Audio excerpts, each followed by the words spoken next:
Welcome to the first episode of the Lucid Lounge. My name is LucidLisa. I'm an artist and a creative.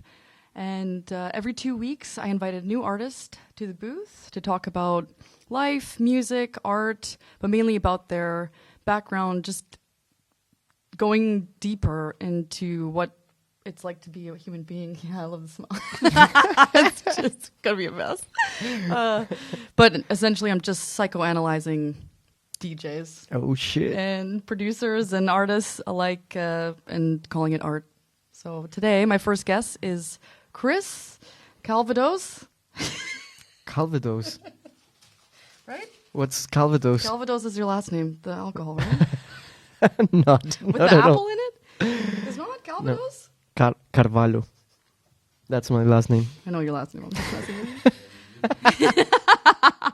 All right. So, and his artist name is Trexeter. So, do you want to tell me a bit of your music that you create and what brought you to Berlin in the first place? Hi.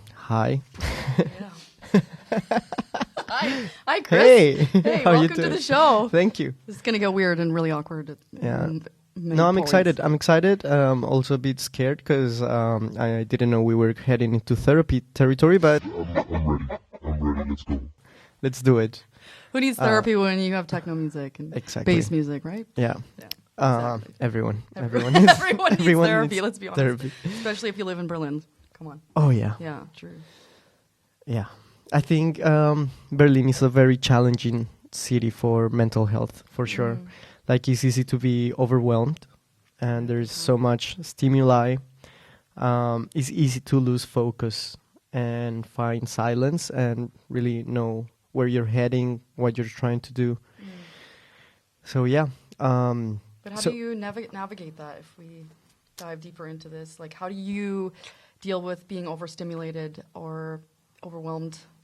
Well, right now, I mean, in this exact moment, it's you caught me in a weird phase, and I mean, it was very interested when I heard your invitation, but it was a very weird moment for me because right now I'm taking a break from everything. So, before I was finishing the masters, I had 2 jobs, a label to run. And I'm still learning how to produce. I've been learning for, 4 years, but still learning. Like, it feels like a new language. And also learning German. So it was a bit of too much of everything. And in this moment, I finished my master's. I only have 1 job now. And taking a break from the label. And just, like, really actively taking care of myself. Like, not going out. Going to the gym, like doing some sport. I even started with acupuncture Nice. this week.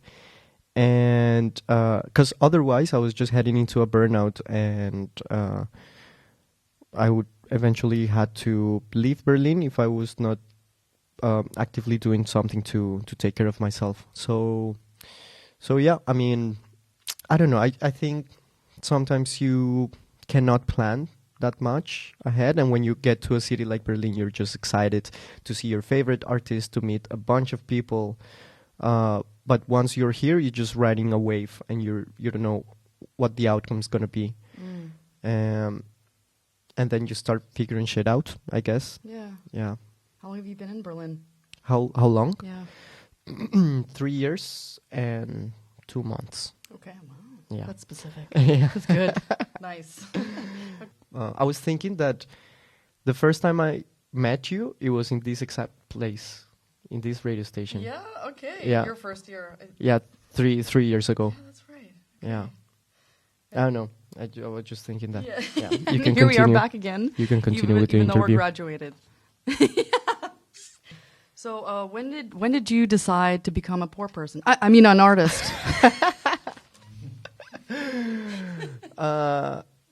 I think I had. So the thing is that when I was finishing high school, I decided to go into film school. Okay. Um, And did you do that? Yes, Okay. I actually went to film school, and my parents were always like very supportive of me. Like I love my parents. I I think I've been like very lucky to have them. And they always said like, yeah, you can do whatever you want to do, but do it well, blah, blah. But then when I told them I wanted to go to film school, they were like, oh shit, really? Well, don't you want like, I don't know, a year to think about it? So I took a year to think about it. And then it took me a couple more years to finally start film school. And I went to film. I was like very excited about it. I learned a bunch of stuff. But after 5 years of being in that world, I was saturated by it. Because I don't know, like I'm the kind of person that doesn't want to stay in one topic, or I'm not good with routines, doing the same thing over and over. So after 5 years of learning, doing, and talking only about film, I was stressed. I was hating it. I didn't even want to go to the films. Oh. And back then I was starting to make parties in Bogota with a collective there. And so I took DJ lessons from a guy that is in the studio right now. In the studio right now. That's so Nice. wild. Like Crazy. it's so wild because it was not planned, and he's visiting. Shout out to the Electro. Yeah, it's. I think it's amazing. It's one of those things in life that you cannot plan, and it just happened. But back then, I was learning how to DJ. We made a collective with some friends, and we started making parties in Bogota. And at that point, I felt like, oh shit, I think music might be a bigger passion for me than film, actually. So after, like, I was working in publicity at that moment, and I hate publicity. I hate ads. But there's not that much work in film, but in publicity there is. So I had to do that, and I hated it. And at some point, I was like, fuck it, I think I'm just going to jump off board and go straight to learn more about music and thinking of it as a real career path. Okay. I was already thinking of moving to Berlin to do something related with film, but then I just decided to go full on music. And that's how I end up here. Do you regret it? No, not at all. Okay. No, you know what I regret? Maybe not going to music before, earlier. Okay. Because I remember since I was a kid, like when I was like 4 or 5 years old, I had my first music lesson. And just with that one lesson, I was already like making songs in my brother's piano. And they taught us this flute, this shitty-ass flute for kids. Like a recorder? No, a recorder. Yeah, it's like the one that it's like, you know, it just has that one. The notes. Okay. What do you call it? In Spanish, well, I'm from Colombia, we call it flauta dulce, so sweet flute. Oh, that is cute. Yeah, but it's just annoying as fuck, like a bunch of 5 years old, just like this. But the teacher told us a tune in that, and I was translating that into my brother's piano, and I was so fascinated by it. And ever since, I felt I was like a frustrated musician. And then I really liked film, so I never saw myself as a musician.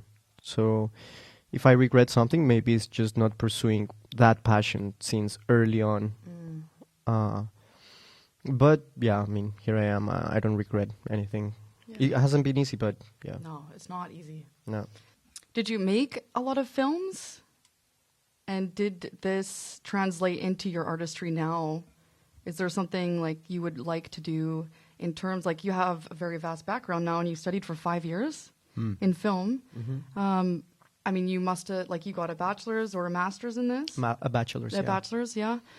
I mean, how can you tie this into the education that you have now? You're also a master's in music as well.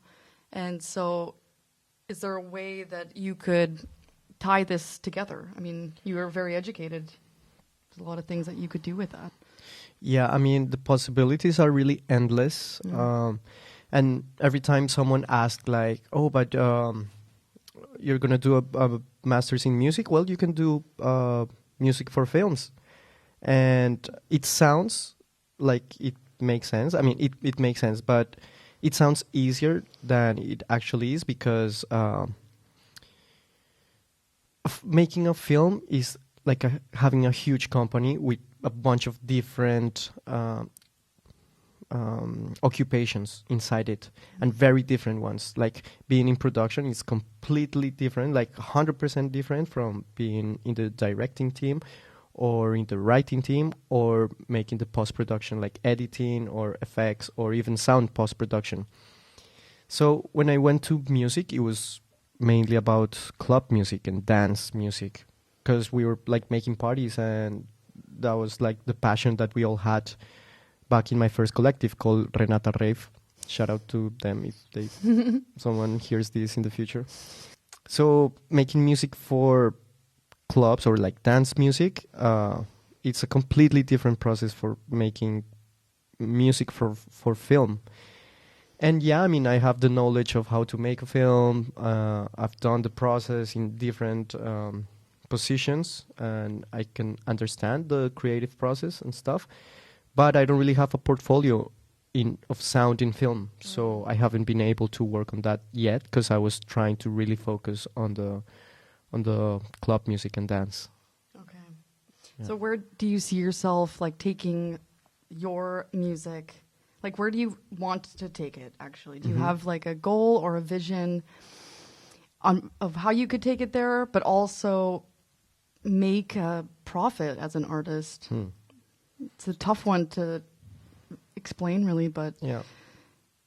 Being an artist for me personally is a very, it's a challenging thing. And there's a lot of learning about yourself along the way. And I think as a producer as well, we're constantly learning and trying to be like knowledgeable of what we could do and the new plugins and the new systems coming out. And I don't know, where do you find yourself in the future, I guess? That's a tough one. Yeah. I ask myself Okay, that same question every morning. No, but it's a good question. So looking at it step by step, I first want to feel like I'm a good producer, a good music producer, that I can have the workflow to translate my emotions and process my emotions through the making of music, of dance music, of music that is going to make you dance. And you make what you really want to make. Yeah. You know what I mean? Yeah, because when you're learning how to make music, you don't really do what you really want to do. Yeah, you feel like, I feel like a baby trying to walk when I'm not able to walk. You're just like being very clumsy and not getting to the point you want to get. So at this point, I really want to nail that. And I mean, I've been making music for 4 years, but I haven't put that much music out because I didn't feel I was ready yet. And there's like this debate of when should you put out your music, right? Because there's two currents. One that says like, yes, put out as much as you can, put everything out. And there's another current that says like, no, be patient, take your time, and when you feel you're ready, just release. So I don't know where I stand in this debate. I've been putting some stuff out, but not all. But definitely right now that I'm taking a break from everything, I'm starting to enjoy making music again. And it's a different point because I have more knowledge, but I went to the process of unlearning, going back to what the passion was about at first. Like your why. Your why, kind of. Yeah, you the know, why. You start at that. Yeah, because when you start making music, you start learning and like these different techniques, and you start forcing yourself to use them all, and you have all this knowledge, but the outcome is just like a vomit of techniques and sounds. But then you start unlearning and just like filtering, and then you go back to the essence, or at least that has been like my experience. So I think at this point of my career, I'm starting to go back of what my essence was. But yeah, I'm still like questioning and just experimenting, and without the pressure of like putting it on a label or releasing it. It's just, I needed to go back to enjoying and having fun. Yeah, true. I want to bounce back to what you said when you were a kid and you were teaching yourself how to use the piano. Was there that person when you were a kid that dreamed of being an artist or being a musician? Like that was something that you wanted to do? Looking back, yes, but it was unconscious. Yeah. Because when people ask me what I wanted to do with my life, I would say different stuff. I want to play football. I want to make films. I want to make money. I don't know, anything. But every time I took a shower, I was picturing myself like I would sing my favorite songs. I would play music and just like picture myself like performing in front of an audience. All the time. I was like always fantasizing about it. But I never considered myself able to do that in some sort of way until I learned DJing. Like I remember my first DJ class with Diego, and I felt like, oh shit, this might be it for me. Like I felt this powerful thing that it all made sense at that point. And back then I had experience playing the drums back in high school, so it was easy for me to keep the tempo and beat match, which is like very hard at first for anyone starting to learn. So at that point I realized like, fuck, this actually might be a reality for me to pursue this thing.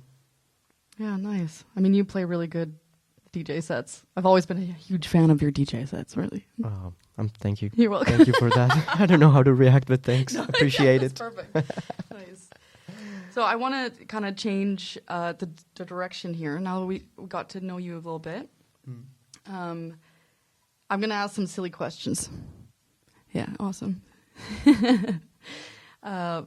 If your music could exist as a landscape, what would it look like? Oh, shit. And feel like? I'm going to use a term that has been overused by many upcoming artists. Okay. But I'm still going to use it because I cannot find a better word. And it's that I feel I am very eclectic. I have a very eclectic personality. As I was telling you that I got bored of doing only film. I was like, what? For me, life is not about just doing one thing or just knowing about one thing. And in the music, that's very well represented. So if it's a landscape, you have to be like something full of a bunch of stuff. Like if you listen to my DJ sets, you're always going to find at least 5 different genres. I cannot physically stay in one genre. I mean, there's usually a thread, there's usually a concept behind it, but not a style, not only one style. And I'm like that with everything in my life, really, like music or watching film. If I watch a film, I don't know, a documentary about whales, the next day I have to watch a comedy, and the next day I have to watch something really dramatic and deep. And if I watch the same stuff, I feel so out of it. So, and that actually has been not a problem, but a challenge being in collectives, like trying to figure your artistic direction. Because whenever we set up for something, I feel my nature wanting to pull away from that. But if my music was a landscape, it would have a very good representation of lower bass and sub frequencies. I think that for me, maybe drums were my first love, but bass was always my platonic love and my fantasy. And I'm drawn, usually when I listen to a track, if it has a good bass, I'm there.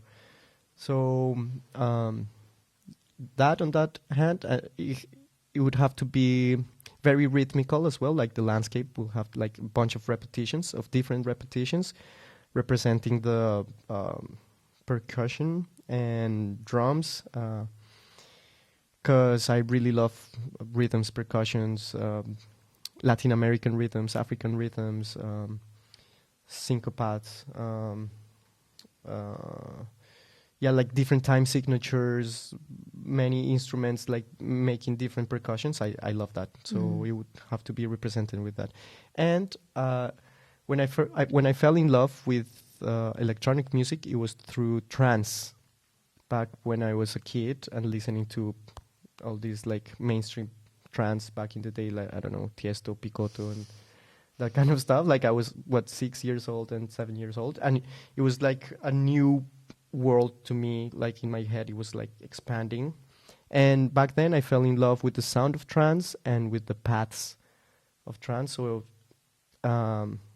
something very dreamy as well, something that feels like a dream, like maybe an utopia in the framework of a dystopia, but something like sweet and dreamy, like a good contrast between something sweet in a decadent reality and in a world that is collapsing. Oh. Yeah. Okay. That's a lot. I'm trying to picture it in my mind. I think I've never said that out loud, but I usually think about that. You did a great job in describing it. Nice. Yeah. That's why I went to film school, because I've been like very specific when describing something. Yeah, it's good. You got good descriptive words. Yeah. Nice. And do you dream? Yes, I dream a lot. Asleep and awake. Yeah. a lot. And Nice. Sometimes it's hard to come back to reality and to be grounded, because for me the dream state is the perfect state, and sometimes I can be for too long there. Yeah. Yeah. Have you ever lucid dreamed? Once. Just once. Yeah. And I usually had this recurrent dream. I don't know how you call it in English, when you dream the same thing and you kind of recognize that. Yeah. Recurrent? Recurrent dream, yeah. And this dream was, I was actually talking with my therapist about this. In the dream, I'm like running super fast, as fast that the time starts going slow. And I start running super fast with with 4 legs, like with my arms and my legs. And then I realized that I was dreaming not always, but many times that. And there was one time that I was running like that in my dreams, and I realized like, oh, damn, I'm dreaming. And it was the only time I realized I was actually dreaming. And did you wake up? Not for a while. I decided to fly, and I elevated myself. But when I tried to go to the front, I started going backwards. I couldn't control my flight. Whoa. And then I woke up, and after that, I never had my running dream again. And now when I'm dreaming that I need to run, I get heavy and I cannot run. And I started like crawling super slow. Oh, I got goosebumps. It's so weird. Okay. So I wanted to talk about something like before we met here. I asked you if there was anything that was sensitive, or because I wanted to make some jokes and I didn't want to make, like, I was careful about what I asked, but what offends you? And like, if there's anything that offends you in case I make a joke, and I don't want to, push too far. But I think this is an important topic because people are so careful about what we say and who we say it to. It's like we're constantly almost auditioning for people, or that we just don't want to hurt anybody or offend anybody. So what is your perspective on this? Because I think this is really important to speak of. Yeah. And also then while you're talking about it and while we're thinking about it too, I think it's in the background of our minds that we have to, like, even now you're about to say what you think, and you're going to be careful about what you think, but please don't. Like, I think everyone deserves their opinion, and however we say fit, but I'm done talking now. Go on. So I'm usually a person that doesn't have filter. Me too. And I think that since the cancel culture started being a thing, everyone's authenticity changed because everyone felt that all the time they were under judgment, and we all are under judgment. So how to take on this. I feel that I'm not conscious about something specific that might offend me. Not with the talking. I get offended more with actions. And something that offends me on a regular basis is when someone is not able to listen. Like when you're having a conversation and you see in the other person's eyes that they are just thinking what to say back and not really listening. I get offended by that. But I like authenticity, even if it brings trouble sometimes. I feel it's better to deal with the trouble of being authentic than the trouble of being fake. And I do feel that, it's okay to cancel people sometimes, but I do feel that we sacrifice authenticity on that, and it's hard to believe what people are saying, and moreover when they know that what they're saying is going to go on social media or it's being recorded. Everyone's just like too careful and too correct, and that makes me suspicious when someone just agrees on what the general speech, like in artist circles you can see that a lot. There's always like a political speech going on, trending every week. And when someone just agrees on everything, it's so suspicious to me. It's like, yeah, it's not being authentic. So, yeah, I think I feel that if I ever make it or I start being recognized at some point, I think I might be cancelled. I don't know what for, but I think I'm going to go at some point. But for what? Like just being yourself, though? Yeah, I think that's bullshit. I mean, I think everyone can be cancelled for being themselves at some point. Like in the current state of affairs right now, when everything's so sensitive and you have to touch everything with tweezers because you are offending everyone at the same time with everything that you say. Yeah. I mean, I grew up in the 90s. So Yeah. I grew up like watching South Park and like where it's constant like making jokes about everything. Yeah. But I mean, I'm not usually offended. I agree with what you say about actions speak a lot more than words. I mean, Yeah. I think a lot of the time what I've noticed having conversations with artists or anyone, that we judge ourselves more than what we're thinking about the other person. And I don't know, there's something about being very sensitive, maybe, but it's okay to be sensitive. That's a beautiful thing. We're human beings. Yeah. But not taking everything so personally Yeah. that it's like we think it's an attack. But I think a lot of people talk and say things that they don't mean. And there's like not a lot of thought sometimes with what's being said, unless it's like you're really thinking about the next response. I don't know, like a lot of, how do I say it, like automatic, the way that we live sometimes is automatic. And It's we just, autopilot. Yeah, thank you, autopilot.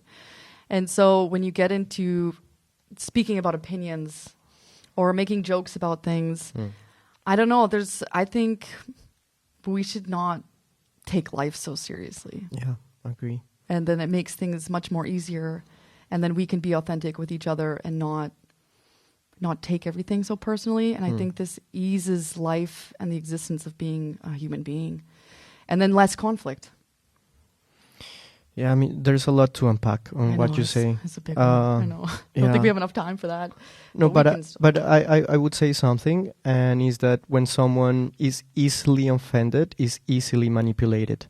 I didn't say that first. No, Someone but that's said that. well said. No, but you yeah. But someone said it, and I agree completely. Like, if you are easily offended, you're easily manipulated because you're giving the power of your emotions to external factors. And I agree. Like, I feel that in this current time where everything is so political, not everyone, but the general feeling is that people are super entitled and having this hero syndrome, feeling that with every action they're going to save the world.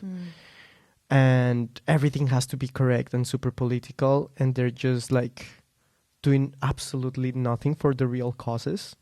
You know, like having like the right speech on a party, or the party having to have like a deeper meaning, or you have to send all the money to a cause, otherwise it's not good.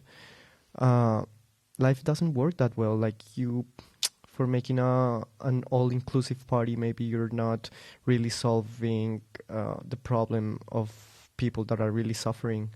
And maybe just by having a nice party and just like letting yourself go, you really are changing the lives of the people that is involved there, and maybe through there you can really make an impact.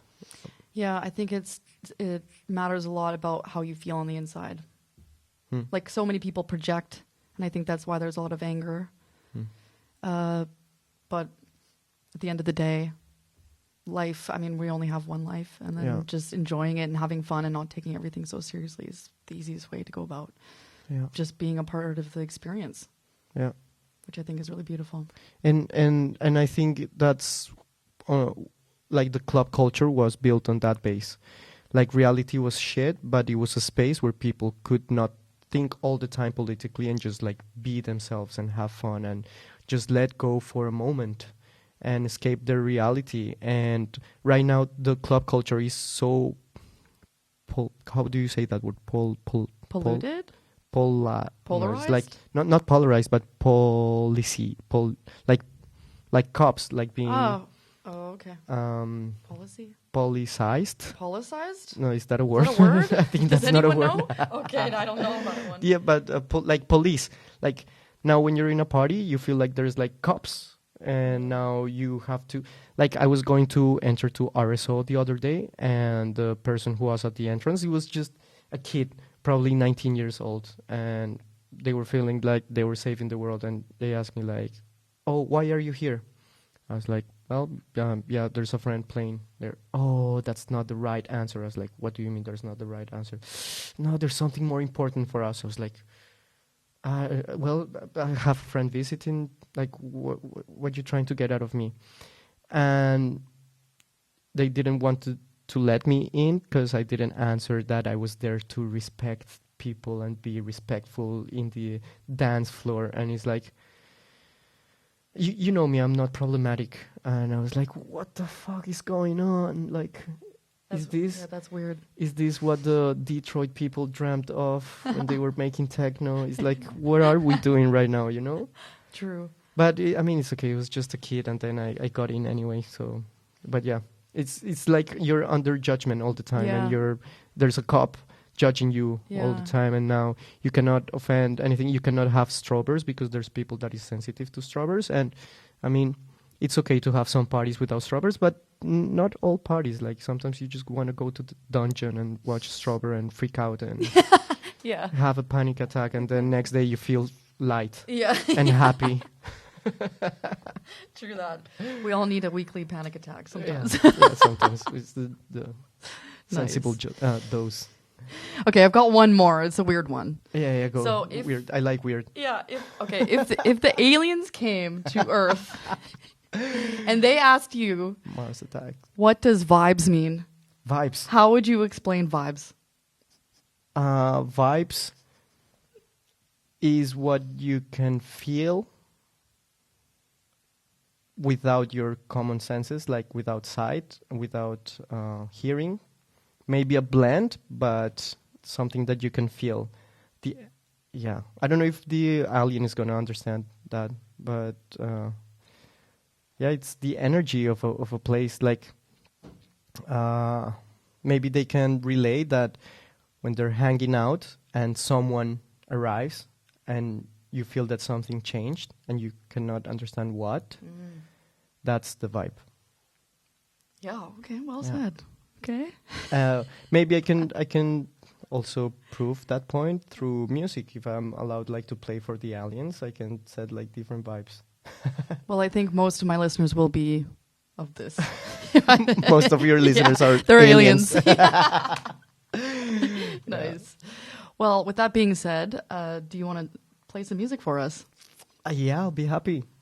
It's been like 4 months that I haven't touched DJ equipment. Okay. Well, I'm honored to have you on my show and do a set for us. So, because I was like taking this break, but when you invited me, I was like, hell yeah! Like I love to play, and I think my first relationship with music was actually being a selector. Because since I never saw myself as a musician, really, I was always making the playlist at parties and family gatherings and stuff. And I've been like one of my favorite pastimes is just to find new music and store music and get music, even if I'm not playing that much. In periods of my life, like I still look and buy music or download it, or so yeah, I always have like a bunch of weird shit to play. Hell yeah. For sure. Perfect. Well, thank you for coming on my show, and I look forward for that set. Thank you so much for having me. Amazing. This is amazing.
fácil, en verdad. Nosotros somos reyes de este chamaquito, ¿oíste? Un king, baby. Take the rewind, take the rewind, take the rewind, take the rewind, take the rewind, take the rewind, take the rewind, take the rewind, take the rewind, take the rewind, take the rewind, take the rewind, take the rewind, take the rewind, take the rewind, take the rewind, take the rewind. Do you feel me?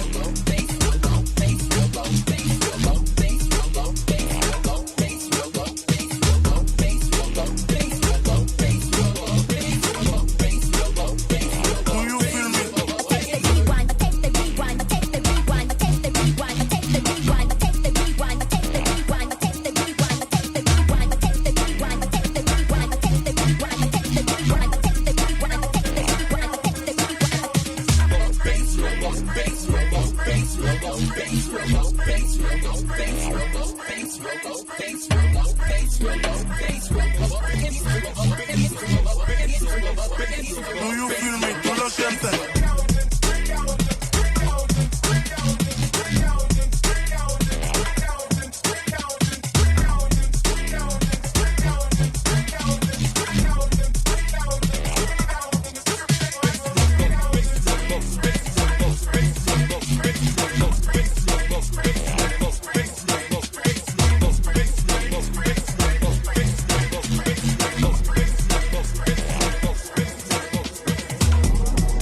No hay cosa peor que un cabrón con dinero y poca visión.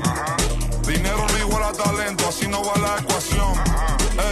Cojones, más práctica, menos queja y más paciencia. Y Al ver a los pecas caer me da satisfacción. Ey, adentro del barrio quiero tener una mansión. Ey, mi baby ya no quiere drama, solo pide acción.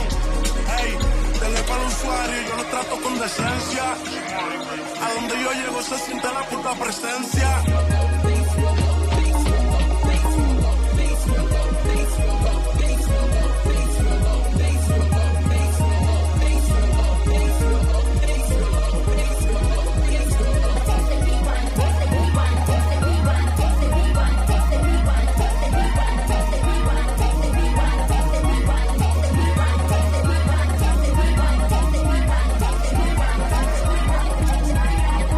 Cuando estaba en cero, me subestimaban. Sin saber que así es que el modo bestia me activaban. Si ellos tiran fuego, que yo tiro lava. Me escuchan los narcos que han movido toneladas.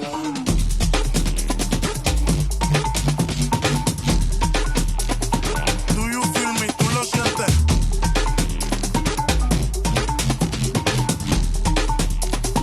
Do you feel me? ¿Tú lo sientes?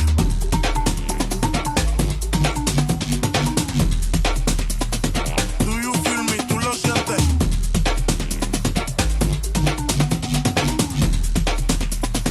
Do you feel me? ¿Tú lo sientes?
Funkhaus, the Lucid Lounge.